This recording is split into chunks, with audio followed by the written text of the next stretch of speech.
Bonjour, aujourd'hui nous vous présentons notre machine de lavage. C'est une Electron 360 du fabricant Septer reconnu pour la fiabilité de ses machines. Après avoir assemblé tous les composants CMS et traversants, nous effectuons un lavage des cartes afin d'éliminer tous les résidus de flux et autres dépôts. Nous utilisons uniquement du flux NoClean durant tout le process d'assemblage de vos cartes électroniques. Ce flux est inactif s'il n'est pas chauffé. Il peut donc rester sur la carte sans aucun problème, le lavage n'est pas obligatoire. C'est pour cela qu'il porte la mention NoClean.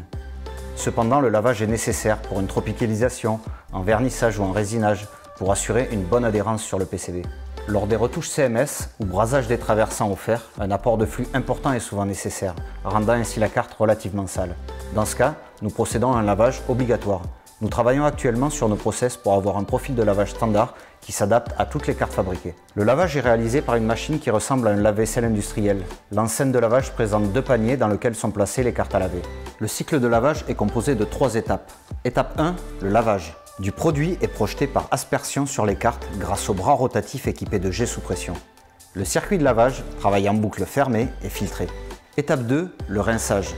Les cartes sont rincées avec de l'eau déminéralisée afin de ne laisser aucune trace. Durant le rinçage, la machine mesure la résistivité de l'eau. La machine vérifie que l'eau ne comporte plus aucun résidu de produit de lavage. Le circuit de rinçage est aussi en boucle fermée. La machine filtre et régénère l'eau grâce à de grandes cartouches de résine et de charbon. Et enfin, étape 3, le séchage. De l'air chaud est soufflé dans l'enceinte et de l'air comprimé est injecté à l'aide des bras de lavage pour bien éliminer l'eau le plus rapidement possible. Pour information, aujourd'hui, tous les produits de lavage autorisés sont des bases aqueuses. Les solvants sont interdits. Cela nécessite une vérification de la compatibilité des composants au lavage. En effet, certains composants tels que les relais, les switches, les trimmers, certains capteurs ne sont pas compatibles avec un lavage aqueux car ils possèdent des cavités. Il est donc impossible parfois d'en retirer complètement l'eau. Veillez donc à éviter au maximum ces composants sur vos cartes car cela complexifie le process. Surtout en production de série car cela peut engendrer des surcoûts.